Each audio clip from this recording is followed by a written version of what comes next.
یاد رکھو میرے پیارے ساتھیوں، جب ایک انسان مر گیا تو مرنے کے بعد اس کی روح کبھی دنیا میں نہیں آ سکتی، کبھی نہیں آ سکتی۔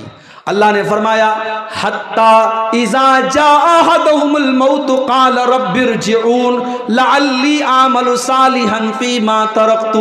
جب موت کا ٹائم آتا ہے بندہ کہتا ہے کہ اللہ مجھے تو ایک بار دوبارہ دنیا میں بھیج دے، ایک موقع اور دے دے۔ لعلی اعمل صالحا، اے اللہ میں وعدہ کرتا ہوں کہ میں نیک عمل کروں گا، میں ایسا عمل کروں گا جس سے تو راضی ہو جائے گا، خوش ہو جائے گا۔ آنکھ کھلی بھی تو کب کھلی؟ مرنے کے بعد آنکھ کھلی۔ مرنے کے بعد انسان کہتا ہے کہ اے اللہ ایک چانس اور دے دے۔ اس لیے نہیں کہ بیٹی کی شادی کرنا ہے، اس لیے نہیں کہ مکان ادھورا ہے مکان بنوانا ہے، ٹائلز بچھوانا ہے، اس لیے نہیں کہ بزنس کا سیٹ اپ کرنا ہے۔ اے اللہ ایک موقع اور دے دے، میں وعدہ کرتا ہوں میں نیک عمل کروں گا، میں تجھے راضی کرنے والا عمل کروں گا۔ اللہ فرماتا ہے کلا انہا کلمۃ ہوا قائلہا، میرے بندے یہ پاسبل نہیں ہے، یہ ممکن نہیں ہے، یہ سمبھو نہیں ہے، یہ ہو نہیں سکتا۔ میرے بندے مرنے کے بعد تجھے اب دوبارہ کوئی چانس ملنے والا نہیں ہے۔ وَمِن وَرَائِهِمْ بَرْزَخٌ إِلَى يَوْمِ يُبْعَثُونَ، اب قیامت تک تجھے اس قبر کے اندر رہنا ہے، یہی حساب و کتاب دینا ہے، یہی تجھ سے سوال و جواب ہوگا، اور اپنے عمل کے حساب سے تجھے قیامت تک یہی زندگی گزارنا ہے۔ ہائے ہائے، مرنے کے بعد کسی کی روح لوٹ کر کے نہیں آتی میرے بھائی، لیکن ہم کتنے نادان ہیں، اپنے ہاتھوں سے جنازہ اٹھاتے ہیں، اپنے ہاتھوں سے اپنے مردوں کو کفناتے ہیں، دفناتے ہیں، اور یہ بھی محسوس کرتے ہیں کہ مرنے کے بعد بیٹا باپ کے کسی کام کا نہیں ہے۔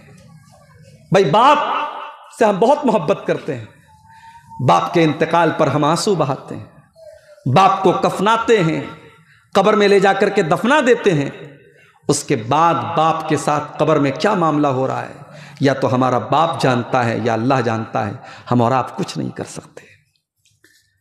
اسی لیے اللہ کے نبی فرماتے ہیں جب بندے کا انتقال ہوتا ہے یتبع المیت ثلاثۃ، انسان کے مرنے کے بعد تین چیزیں اس کے ساتھ ہوتی ہیں، مالہ واہلہ وعملہ۔ ایک تو انسان کا مال ہوتا ہے، ایک انسان کی فیملی ہوتی ہے، اور ایک انسان کا عمل ہوتا ہے۔ مال تو مرتے ہی دوسروں کا ہو جاتا ہے، انتقال ہوا مال دوسروں کا ہو گیا۔ جس مال کے لیے آج انسان جوا کھیل رہا ہے، 2 نمبر کا کام کر رہا ہے، سٹہ بازی کر رہا ہے، حرام چیزوں کی کھیتی کر رہا ہے، دوسروں کا حق مار رہا ہے، سب ٹھاٹ پڑا رہ جائے گا جب لاد چلے گا بنجارا۔ مرنے کے بعد نہ کوئی زمین آپ کے ساتھ جانے والی ہے، نہ کوئی پراپرٹی آپ کے ساتھ جانے والی ہے، نہ کوئی کیش رقم آپ کے ساتھ جانے والی ہے۔ آپ کے تو کفن کے کپڑے میں بھی کوئی پاکٹ نہیں ہوگا، بغیر سلا ہوا کفن کا کپڑا ہوگا، اس کفن کے کپڑے میں آپ کچھ بھی لے کے نہیں جا سکتے۔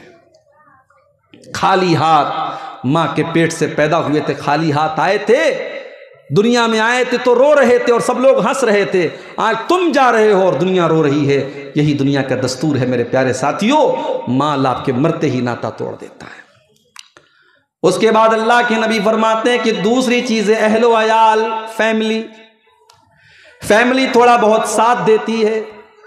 مرنے کے بعد آپ کی فیملی آپ کے اوپر آنسو بہاتی ہے، آپ کے اوپر روتی ہے، بیوی آپ کی رو رہی ہے، بچے آپ کے رو رہے ہیں، بھائی بندو آپ کے رو رہے ہیں، لیکن کتنے دن وہ روئیں گے، کتنے دن وہ روئیں گے؟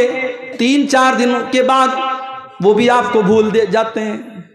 بیوی 4 مہینہ 10 دن تک اپنے شوہر کی عدت گزارتی ہے، اس کے بعد بیوی کی زندگی بھی نارمل ہو جاتی ہے۔ بچے اپنے باپ کو یاد کر کر کے رویا کرتے ہیں، لیکن کچھ دنوں کے بعد بچے بھی اپنے بیوی بچوں میں مگن ہو جاتے ہیں۔ کون کس کو یاد رکھتا ہے میرے بھائی؟ مرنے کے بعد کچھ دن تک لوگ یاد کرتے ہیں، اس کے بعد کوئی کسی کو یاد نہیں کرتا ہے۔ گھر والے بھی بس اسی حد تک ساتھ دیتے ہیں کہ آپ کو کفنا دیتے ہیں، دفنا دیتے ہیں۔